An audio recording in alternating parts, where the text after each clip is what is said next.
Yeah, you got to go get that other chair. I look like a freaking idiot. You're live. That's Kiki, in case you didn't know. That's my sister. She is going to get a taller chair because, well, I'm taller than her anyways, but the chair she was sitting in was lower than mine. So she looked a little bit like a Lilliputian. So I know this actually technically isn't starting for a couple more minutes. So we're just getting things ready and giving people a chance to jump on. So one of the things that I'm hoping for is, as you watch this, whether you're watching it live or later, is that you would just like put your questions in the comment section on the side or down below. This is probably going to show up on Facebook and other places. So if you have questions, put your questions in the comment below. I'd love to hear from you and be able to answer your questions. So we're going to give a couple more minutes here, but yeah. Well, with getting Kiki a taller chair is our first priority. Okay.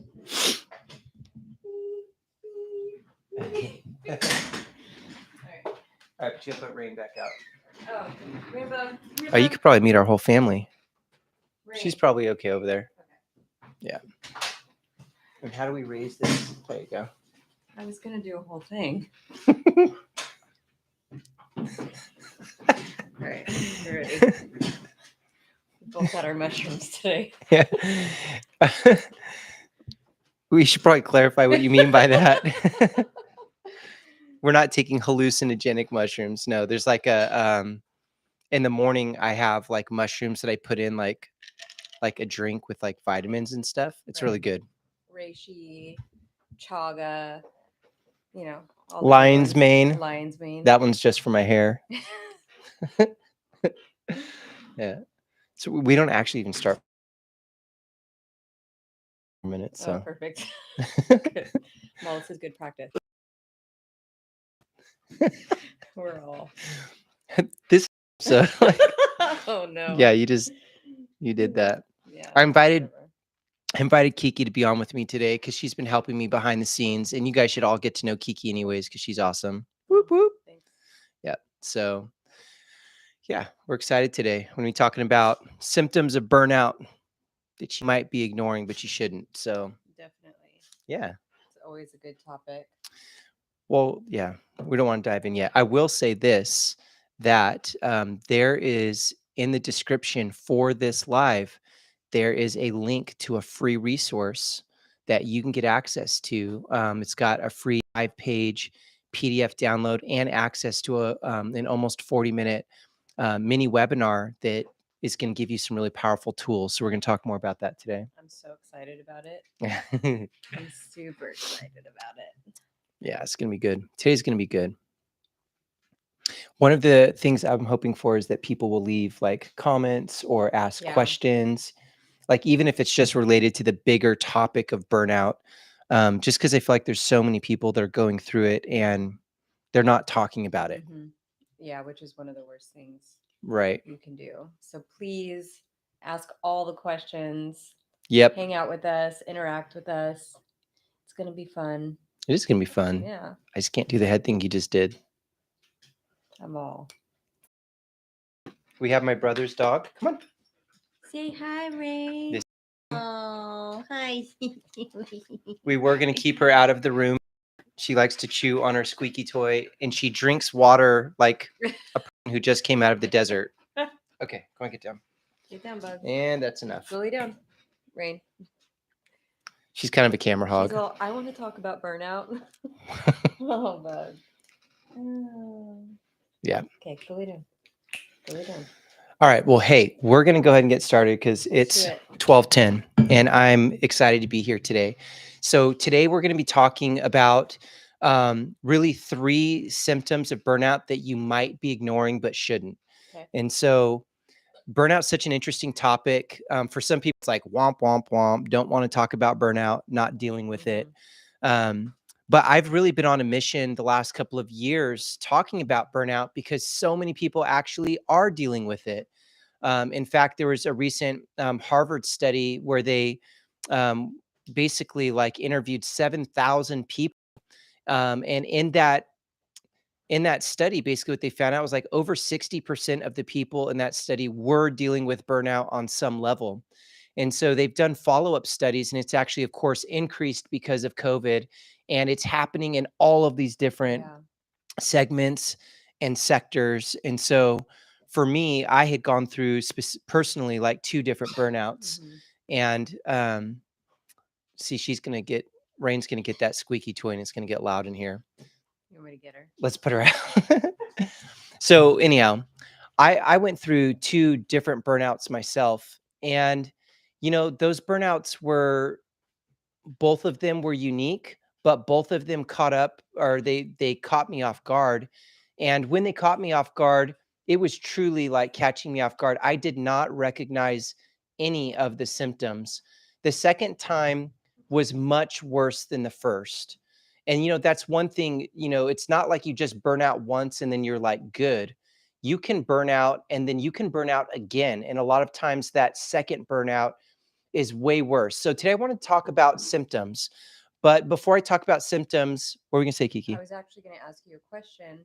So, before you were experiencing burnout, were you familiar what burnout was? Were you familiar with the term? How did you learn about it? How did you find out that you were in burnout? That's a good question. So I guess the answer to that for me is that I had only probably heard people talk about burnout like in the loosest sense of the term, like, oh, maybe you're a little bit burned out, or like, hey, are you feeling a little bit burned out? It was very, very light. It was very surfacey. It didn't really get beneath like the surface of like what people were really meant by Right, that. right. It was almost like a euphemism just for being tired that day. Sure. And I think that's part of why it really caught me off guard too, is for most of us, we diminish those signs that are impacting us, some of the signals that your body might give, or the exhaustion that you feel, or the stress that you're experiencing. We minimize them until we're so far into this thing that it's really hard to pull out. So actually, this is the story I wanted to tell because it kind of ties into that. Yeah. Is like, do you remember that truck that I had when I lived on Riverland, the Chevy, the silver Chevy? Yeah. It's like the old farm truck. Yeah. I had this old farm truck, you guys, and it was so awesome. It was actually a gift from someone, but it was really quirky truck. It like the, the fuel gauge didn't work, like the check engine light would come off and on. Like it just did a bunch of weird things, but it was like my old truck and I just loved it. And so one day I was going to this speaking event and it was hot. And I lived in a town called Redding, Redding, California. Whoop, whoop, Redding. But I lived in Redding at the time and it was a very hot day. And I was rushing to get to this speaking event. And the truck always, you always had this feeling like the truck could die at any minute, like full on die, like the truck would just be dead on the road.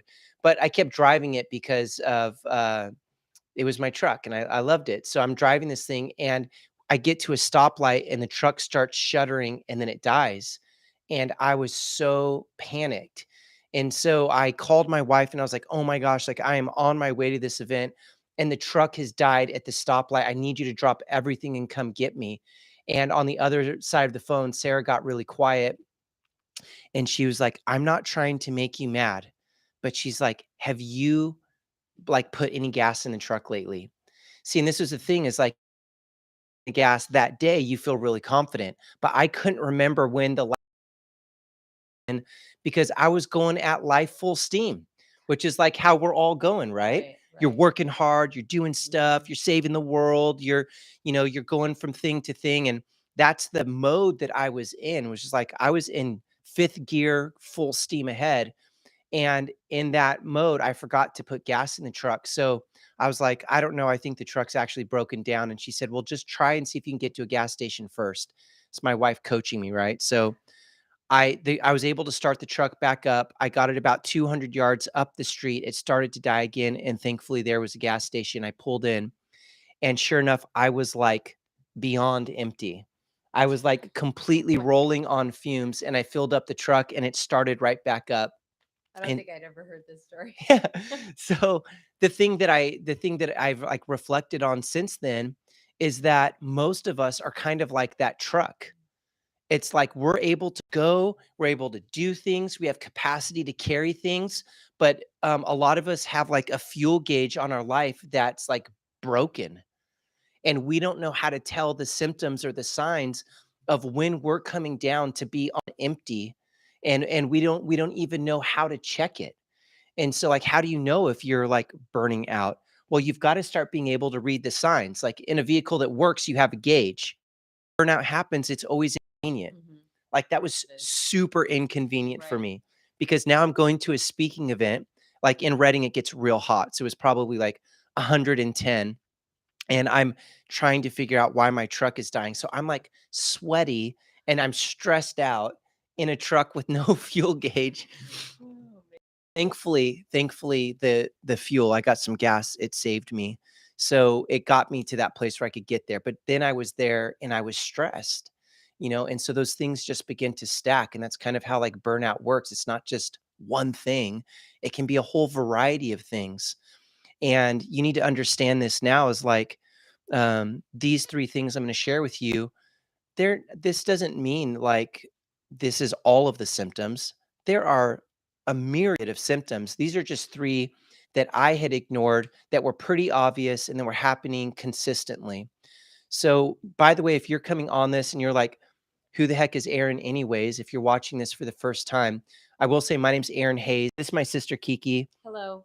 I just invited her to come on and join with me today because she helps me with a lot of behind the scenes stuff. And I wanted you guys to get to meet her. But you may be dealing with burnout. And I wanted to give you guys access. There's a free resource guide that I've created, and it's in the description on this YouTube live video. But also, it gives you access to a free, like, mini course, like a 40-minute webinar that will help you to, like, really begin your journey out of burnout if you're experiencing it. So, some of you are like that truck, this truck story I've been telling. Like, I have no idea. I know that I have these moments and they've kind of freaked me out a couple times. But how do I know? What are some of those symptoms? So I want to start with a couple of the symptoms. One of the first symptoms that I really was having consistently, but was really easy to Mhm. ignore was those lack of clarity moments. The moments where you're like feeling a little bit fuzzy headed, or Mhm. even like basic daily routine things that you could easily just disregard as like, oh, you're just tired or just forgetful. One of those things for me was like I started losing my keys a lot, Right. which doesn't, a lot of you are like, okay, I that's a remember sign of that. burnout. No, it was like a real problem for Mhm. me. Yeah. Like every day or every other day, I would lose my keys. They might be sitting right on the counter in front of me. I could not see them. Really, truly like Just heavy brain fog. heavy, heavy brain fog. Literally, it was like everyone in my family was making fun of me for this, by the way. Everyone, my kids, my wife, and they were making fun of me so that they wouldn't be upset with me because it was getting really annoying. Yeah, just inconveniencing everybody around you. Yeah, and inconveniencing me Of because it course. was like every time I stood up to go, I would then have another round of panic because I'm like, "Where's my wallet? Where's my keys?" Mm. It's like the moment when you're like, you're wearing glasses all day, you put the glasses here, and you're like, "I can't find my glasses." It's funny if it happens every once in a while, but what if that's happening to you every single day? That's a symptom for you that's letting you know that there's a part of your brain that's actually like not functioning at full steam because you're not being able to really stay aware of even those small things that impact your life. And so this is one of those like really easy like beginning signs for me Mhm. that like I was on overdrive, but I was also running out of fuel. Right. So have you ever had anything like that? Yes. Yeah. Yes. Yeah. I mean, you've been there when I've lost my keys. It's bad. Oh, yeah. It's a Yeah. whole thing. It's a whole thing. It's a whole drama. It's a telenovela. So, that's one of those symptoms that, like, if it's beginning to escalate for you where you're losing things consistently or you're feeling like you just don't have clarity, like you're fuzzy headed, that might be a warning sign to you that you're dealing with burnout. A second warning sign is, I call it the afternoon melt. This is when you start getting to like 1:30, 2 o'clock in the afternoon. And it's not just that you get tired, but it's the physical symptom that you literally feel like you're melting into the floor. Mm. I I Just ignored this. complete, like, lethargic, just totally lethargic. It's like almost beyond lethargic. It's like, let's say you and I were in a meeting and it's 1:30 or 2 o'clock in Mhm. the afternoon. I would literally feel like I could like melt out of my chair. Right. My energy, it's like it was going through my body and Mhm. out my toes into the floor. And I just was like, I needed to lay down or I needed to sleep. Yeah. And what I did for years, and this is not good, but this is what most people do, is I overpowered it with caffeine. Yeah. I just totally overpowered it with caffeine. I would drink more coffee. At that point, actually, in our town, our we had this coffee shop that the church that I had helped plant, that they started this coffee shop and they had amazing coffee. So I was drinking coffee like with every single meeting, but Oof. they had nitro coffee for a while, and nitro coffee is like amazing if you love caffeine because it is so strong. And then they would did these things called nitro floats where they put a Yeah. scoop of ice cream in it and the Oh, coffee, perfect. Sugar and coffee. sugar and coffee. And so I would power my way through this, and I Mm. did this for years. But what started happening was the caffeine stopped working. And in fact, the caffeine actually started creating anxiety, more anxiety Mhm. for me. So I'm trying to power through it with caffeine, but that afternoon melt was killing me. Mhm. So I'd be foggy brained. And then on top of that, I felt like I was melting into the floor. And if you're feeling that, where you get to the afternoon and it's not just, hey, I feel a little bit tired today, it's like, almost like it's hard to breathe, like you feel like you're taking shallow breaths just because you're so tired. That is your body waving a red flag. Yeah. The foggy brain thing, that's like a preliminary, like you're beginning to really get into like starting to touch burnout. Start feeling like you're melting into the floor around 1 or 2 o'clock in the afternoon, not normal. It's not normal. It's okay to have a little bit of a lull in the afternoon, but it's a whole nother thing to feel like almost like you're like shutting down and you could curl up in a ball and sleep anywhere. You were also occasion taking naps too, weren't you? You were coming home and crashing early. Later on, because this didn't go away for me for didn't go away for a really long time. I started towards the end, I would go, "Okay, I'm exhausted. Mm. I need to take a nap." Mm. And I would give myself permission to take 15-minute naps. By the way, if you ever research anything on sleeping and napping, 15 minutes can actually do a ton to help reset your brain and your system. So 15 minutes, you can take an actual power nap and it's really effective. So they say take a 15-minute, a 30-minute, or sorry, a 15-minute or a 45-minute, or take an hour and a half. And then if you sleep longer than an hour and a half, it doesn't really give you anything extra. So taking those naps, you could do 15 minutes and get a pretty significant impact and Okay. boost. But I didn't learn that till much later, Yeah. so that first symptom is lack of clarity, fuzzy headedness. The second one is the afternoon melt. And the third one is what started happening as I was ignoring those signs. Now, if you know anything about me, I've been a teacher, I've been a pastor. I also started a nonprofit that mentors youth, and is still happening. It's in Redding, California. It's called Catalyst Mentoring, and we were recruiting, training, and placing mentors. Mhm. And so my work as a teacher, I was working with the most at-risk youth in our Mhm. city, and I absolutely loved it. So my dream job was to create a movement of healthy adults who would come into the lives of kids and Mhm. literally mentor them to be healthy. And so this was totally my dream job. Yeah. I was getting to work in the city with city leaders. I was getting to train mentors to help kids. I mean, this was like my dream. But this is the crazy thing about burnout is it doesn't matter how awesome your dream is. When you start to burn out, a lot of times what happens is you start dreading going to work. Mhm. Now, some of you are like, I hate my job anyways, so I dread going to work. But so there's a little bit of that that can be like normal, like I'm not loving my job. Mm. But what happens if it's your dream job? What if you're a business owner and your dream was to start up a clothing boutique and you are like completely fried and you dread going to your own business that you created? Mhm.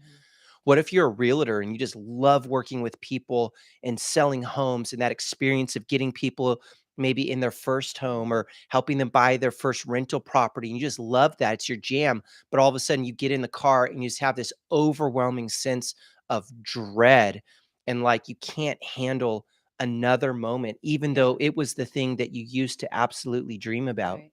That is a massive sign of burnout. I mean, for me, the first time I really burned out was when I was a pastor and I loved helping people. I'm literally helping Yeah. people. Yeah. It was like my dream come true. I love getting to help people. But then all of a sudden I found myself like driving the longest way possible to get to work in the mornings. And like, just how can I just postpone coming to the thing that I used to love, but now feels like it's just the bully that's stealing my lunch every day. So I don't know if that's you, but if you've been experiencing any of those symptoms, I just want to let you know that you're not alone. A lot of people are experiencing these right now. Um, Business owners, entrepreneurs, nonprofit leaders, teachers. Teachers are burning out at an unprecedented rate. And so there's so many of us who are out there and we're suffering in silence. And what I want you to know is that you don't have to. You don't have to suffer alone. And, if you're experiencing these symptoms, maybe you're having lack of clarity and losing your keys and wallet like I was. Maybe you're in one of those, like, you feel like you're in 5th gear and that's the only gear that you can be in, but you feel like your life is running out of gas and running out of steam and you're at that light like I was with no fuel and thinking that your truck's broken, when in reality you just need to learn how to get fueled up. If that's you, I just want to like encourage you, please take advantage of this free resource that we have below. It's just a 5-page PDF that really helps you to gain some insights and some tools and some wisdom for how to start your journey out of burnout if you're experiencing it. Or if you're like just touching it and you don't want to fall into burnout, this is a great resource to get you started so that you can know what you need to avoid it. Mhm. Um, but we've had a lot of people that have got this resource, Mhm. but then they forget that there's a second half to this because I'm really passionate, you guys, about helping people break free from burnout. I'm literally giving away a free 40-minute webinar that walks you through that PDF guide, that walks you through that resource guide, and that journey towards overcoming burnout. So, before we wrap up our time, I just want to give you guys a chance. If you're watching, do you just want to? What questions do you have? What stood out from what I shared? Do you guys have any questions about burnout? I'd love to answer any questions. And also, like if you're watching this at a later time, maybe on Facebook or here on YouTube, put your questions in because I'll come back and check this. And I want to make sure that I can help you guys. That's really my mission right now. Definitely. Any questions you had, Kiki? Yeah. I'm all yeah. I mean, I think it would be really maybe not a question, but I think it would be important to uh, just let the audience know what other things that you offer because I think one of the things that would excite me because I mean, I think it's fair to say so many people have been in burnout in their life, and Yeah. I've experienced it heavily myself. And I have the privilege to have Aaron as my brother, so I've learned just kidding. So I've learned, I'm still learning so much about burnout, but you offer retreats, which I think is so cool. Yeah. And I think that that's something. It's like I don't know, we can't come and like serve people if we're not, serving ourselves and making sure that we're taken care of first. And so, yeah, talk a little bit about your retreats that you offer. Yeah, I mean, we've got a lot of different workshops and retreats that we do, but I mean, one of the most powerful things that we do is we create experiences for leaders. We create experiences for teams and for people who are working together but don't have a common language for how to deal with burnout, which, by the way, is almost everyone that I've talked to. Yeah. Educational leaders, business leaders. We all have heard the word burnout, but nobody has a strategy or plan. And that's really what I've just been developing for the last 5 years, is a strategy and a plan to really help leaders elevate above burnout. And the most powerful way to do that is in the context of a team. So we've done leadership retreats where we take teams and we really help them have transformational experiences together. And then we follow that up with coaching to anchor in that change. And so it's a really powerful way for teams to get a shared language so that they can support one another and it doesn't feel intrusive. It doesn't feel like people are digging into your private life, but it can truly come from a place of care, a place of concern, and a place where you have a shared strategy for how to overcome it. So we've had some incredible retreats. Yeah. Well, and I think also too, it's just, I haven't been able to go to one yet, but from what I understand, it's just an incredibly nurturing and pampering experience. You're being fed Yeah. well. Yeah, we pull out all the stops the for these stops. retreats, you guys. It's I mean, the purpose of this video is not to sell a retreat, but if you're a leader out there and you're watching this, if you've got an organization or you are on an executive leadership team and you're trying to figure out, like, how do we talk about this without talking about it? The answer is you can't. You've got to get a language, a shared conversation that you can have together that gives you guys a platform to actually help and support one another through it. Because that's one thing about burnout, it will isolate you. Oh, It will 100%. isolate you. And so even if you're one of the very best of the best leaders, I've seen some of the highest caliber leaders burn out in silence. And you go like, where did that guy go? Yeah. And a lot of times it's because there's so much shame wrapped around burnout. But the reality is, like, 7 out of 10 people are dealing with burnout right now. If we put 10 people in this room, we could probably point to 7 of them and go, they're probably dealing with burnout. And so it's not unusual for burnout to show up. What's unusual is for someone to have a plan. And that's why I'm giving away that free resource guide. So, hey, it doesn't look like we have any questions right now, but don't be afraid. And we would love to come back and answer those questions for you guys. And please take advantage of this link that's in the description below, because that link will give you access to that free PDF resource guide and also access to that 40-minute webinar. We would love to hear from you. We're so committed and passionate about helping leaders just like you break free from burnout, really conquer it in your life so that you can get on to building your passions and doing the things you're created to do. Absolutely. Kiki, thanks for joining me. Should we do our handshake? Just kidding. We'll do our handshake later. All right, you guys, have a good day. We'll see you next time. Bye.